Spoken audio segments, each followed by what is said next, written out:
Hi, my name is Janelyn Chua, and I will be discussing the decoding question: would you consider the rise of ISIS a threat to the global peace and the advancing religion in global conflicts?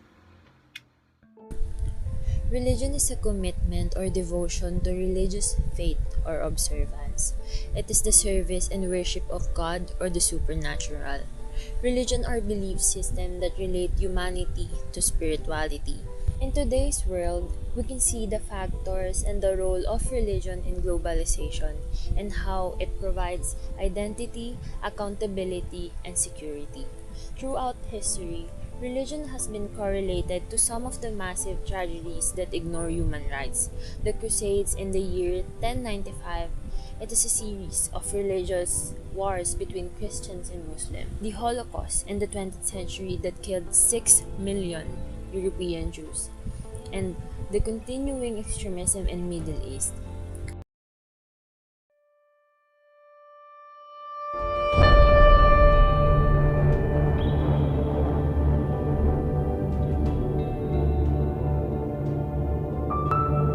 One of the example is the attack on the World Trade Center that is precipitated by the notorious terrorist group, the Islamic State of Iran in Syria, or what we all know as ISIS. Now, it's time for the decoding part. Would you consider the rise of ISIS a threat to the global peace? In territories it controls in Syria, Iraq, and Libya, the extremist armed group Islamic State has committed widespread and persistent abuses. The September 11 attack, also called 9/11 attacks, is a series of airline hijacking and suicide attacks committed in 2001 by 19 militants associated with the Islamic extremist group Al-Qaeda against targets in the United States. It is considered the deadliest terrorist attack on American soil in U.S. history. The September 11 attacks were precipitated in the large part because Osama bin Laden, the leader of the militant Islamic organization Al-Qaeda, held naive beliefs about the United States in the run-up to the attacks.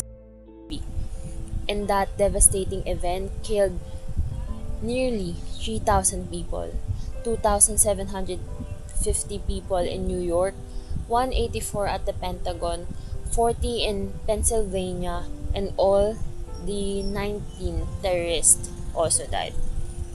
Religion in global conflicts is undeniably there. Religious ideas, values, symbols, and rites relate deep issues of existence. It should not be surprising when religion enters the picture in times of crisis. As stated by Richard Dawkins in his autobiography in 2013, religion is the principle labeled as the most dangerous one by which they, as opposed to we, can be identified. On the brighter side, religion can create unity within a community, but the dark side is that faith can turn into blind faith. But still, there is no evidence to suggest that some religious traditions are more violent and more likely to cause chaos than others. The ideology and theology of every religion are rooted in traditions, culture, identity, and superstitions. The need to maintain intellectual flexibility and awareness of the reality that religion is not always relevant in conflict or creating divisions between who is who, because whether you believe or not, it is up to us to do good or bad. And that concludes the presentation. Thank you for watching.